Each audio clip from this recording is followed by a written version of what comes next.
एक सीकर ने पूछा है, नार्सिसिस्ट के साथ अचानक यदि बात बहुत बिगड़ जाए तो फिर उसे कैसे संभालें। देखिए, ये नेचुरल है। आप जब उसके साथ रहते हैं तो आप अपने नेचुरल सेल्फ में नहीं रह पाते, अपने स्पॉन्टेनियसली आप नहीं जी पाते हैं, प्राकृतिक रूप से आप नहीं रह पाते हैं, जैसा आप रहना चाहते हैं वैसे आप नहीं रह पाते हैं। तो ये टेंशन तो अंदर बिल्टअप होता ही रहता है। तो कभी कभी ऐसा हो जाता है कि बात बहुत बढ़ जाती है, या कोई टेंशन हो गया, या आपने कोई जवाब दे दिया है, या उससे नार्सिसिस्टिक इंजरी हो गई है, उसके नार्सिसिस्टिक सेल्फ को चोट पहुंच गई नार्सिसिस्ट के, या उसको कोई शर्मिंदगी उठानी पड़ गई आपकी वजह से, तो बहुत ज़्यादा एस्केलेट हो जाता है। तो अगर ऐसा कुछ एस्केलेशन हो गया है जिससे कि आपको ऐसा लगता है कि सर्वाइवल के ऊपर क्वेश्चन उठ गया है, तो कोई बात नहीं है। आप जो है इस सिचुएशन को थोड़ा काम और कंपोज्ड वे में शांत बन करके रहिए। देखिए, आप जो है जब अगर ऐसा कुछ हो गया है तो आप सिचुएशन को कंट्रोल करने की कोशिश ना कीजिए। आप शांत बने रहिए, काम और कंपोज्ड रहिए, क्योंकि आप जितना शांत बने रहेंगे उतना परिस्थिति के ऊपर आपके अनुसार परिस्थितियाँ होती रहेंगी। तो आप थोड़ा काम एंड कंपोज्ड बने रहिए। फिर आप याद रखिए कि नार्सिसिस्ट के अंदर जो है उसकी ये कमी है कि वो अपने नार्सिसिस्टिक सेल्फ को चाहता है कि उसको कोई फीड करे। तो कोई ज़रूरी नहीं है कि नार्सिसिस्ट की सुपीरियॉरिटी को सपोर्ट करिए, कोई ज़रूरी नहीं है कि आप उसकी गलत चीज़ों को सपोर्ट कीजिए। आप बिना ये सब किए हुए भी नार्सिसिस्ट को की फीलिंग्स को, उसके इमोशंस को वैलिडेट कर सकते हैं। बिना ये सब किए हुए भी आप उसको ये महसूस करा सकते हैं कि आप उसकी बात को सुन रहे हैं, समझ रहे हैं। जैसे कि आप इस तरीके की बात कहें कि हाँ, मैं देख रहा हूँ कि आप अचानक बहुत अपसेट हो गए हैं, लेकिन मेरा ऐसा उद्देश्य नहीं है कि मैं ऐसा नहीं चाहता था कि आप ऐसा हो आपके साथ।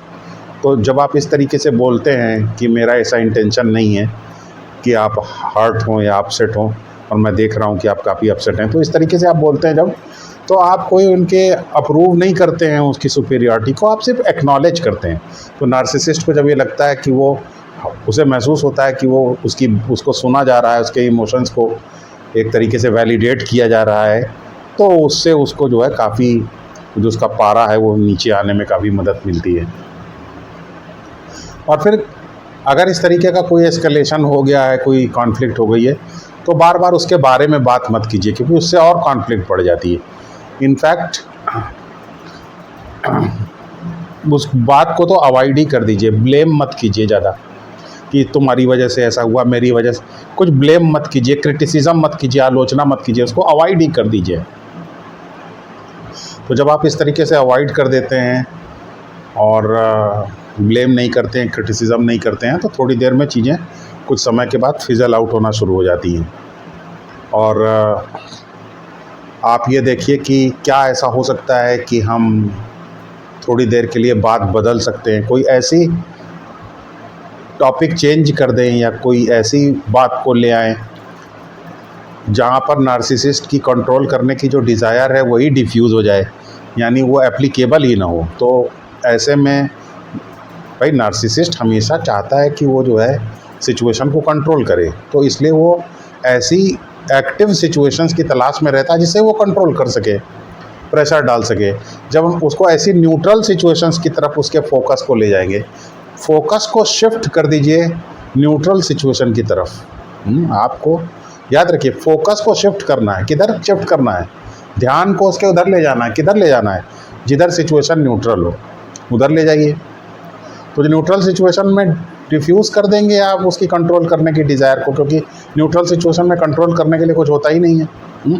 किसी दूसरी चीज़ के बारे में बात करिए, तो आप पाएंगे कि उससे पूरा पर्सपेक्टिव ही चेंज हो जाता है और चीज़ें ठीक से होने लग जाती हैं।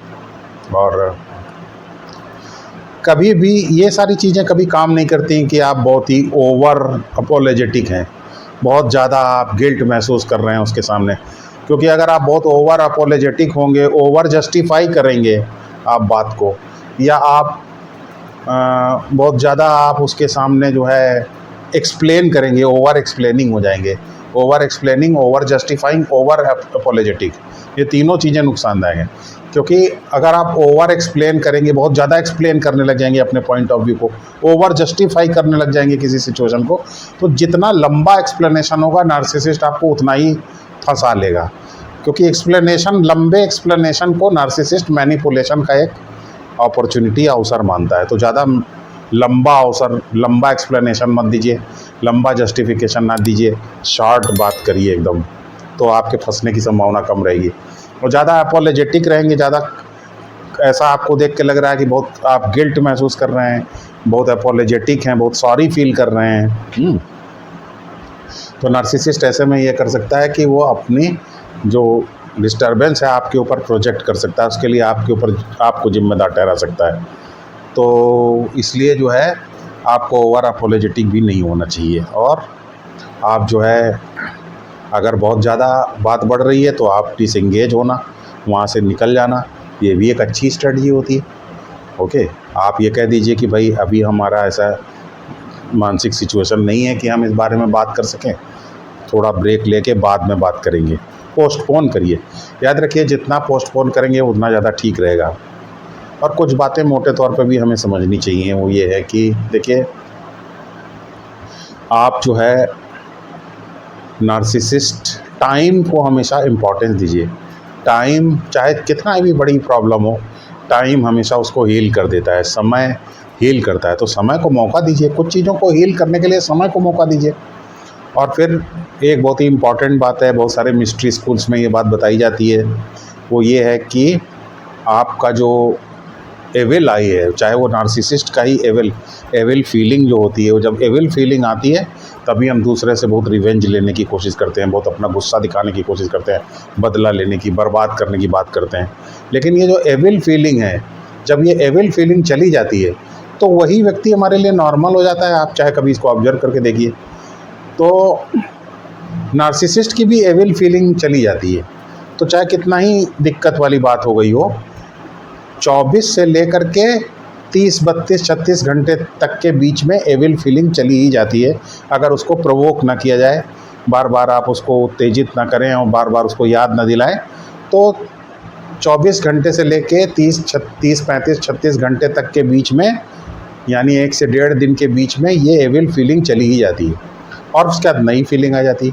तो नई फीलिंग में भी, जब नॉन एविल फीलिंग में भी नार्सिसिस्ट उल्टा सीधा बोलेगा, लेकिन उसके जो स्टिंग नहीं होगा, वो जो डंक नहीं मार पाएगा, क्योंकि एविल फीलिंग चली गई है। बोलता रहेगा तो उसका कोई मतलब नहीं है, उससे परेशान होने की ज़रूरत नहीं है। अगर एविल फीलिंग चली गई तो वेट कीजिए, एविल फीलिंग के जाने का इंतज़ार कीजिए। वेट करना, पोस्टपोन करना ऐसी स्थिति में सबसे ज़्यादा इम्पॉर्टेंट चीज़ है, क्योंकि धीरे धीरे एविल फीलिंग चली जाएगी और उसके बाद फिर से नॉर्मल सी रिगेन हो ही जाती है। उस बीच अपने आप को अपने ऊपर फोकस रखिए, अपने ऊपर फोकस रखिए, सिचुएशन को एस्केलेट होने से रोकिए, बढ़ने से रोकिए, अपनी केयर को ध्यान में रख करके बात कीजिए। ये सब बहुत महत्वपूर्ण बातें होती हैं। और देखिए थोड़ा डिप्लोमेटिक रहना भी ज़रूरी है, कुछ बातें समझ लेनी चाहिए हमें।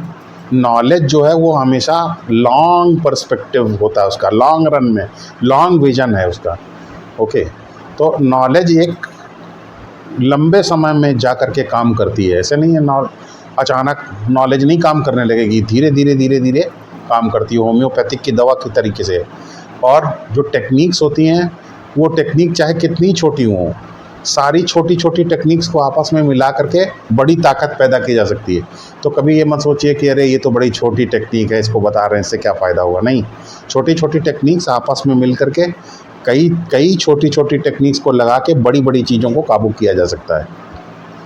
तो इसलिए थोड़ा डिप्लोमेटिक रहना ज़रूरी है। डिप्लोमेटिक रहने से मेरा तात्पर्य ये है कि देखिए, कुछ लोग होते हैं वो जब जाप इत्यादि करते हैं तो उनके अंदर शक्ति आती है। जब शक्ति आती है, पहले शक्ति थी नहीं, अब शक्ति आ रही है तो चुप्पी साध लेते हैं, बाहर कुछ बोलते ही नहीं।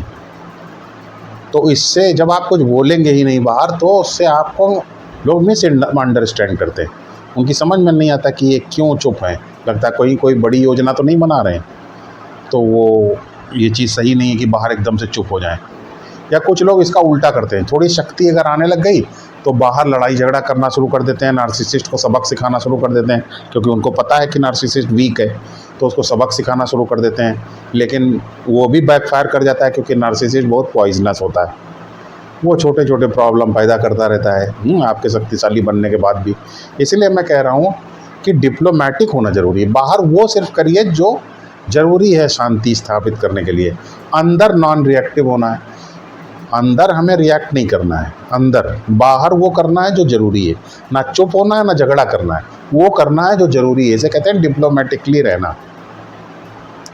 तो इस तरीके से हम सब रह सकते हैं। फिर एक चीज़ और याद रखिए कि कभी कभी क्या होता है कि जैसे नार्सिसिस्ट हाथ उठाने लग गया या क्रिमिनल ऑफेंसेस में इन्वॉल्व हो गया, कानून अपने हाथ में ले लिया, तो ऐसी सिचुएशन में ऐसा देखा गया है कि अगर आपके फैमिली या आपके आसपास के लोग वो कन्फ्रंट करते हैं नार्सिसिस्ट को और पॉइंटेडली ये बताते हैं कि दोबारा कभी हाथ ना उठाएं या इस तरीके की बात ना करें, तो नार्सिसिस्ट डर के दोबारा उसकी हिम्मत नहीं पड़ती, वो इस तरीके का काम नहीं करता।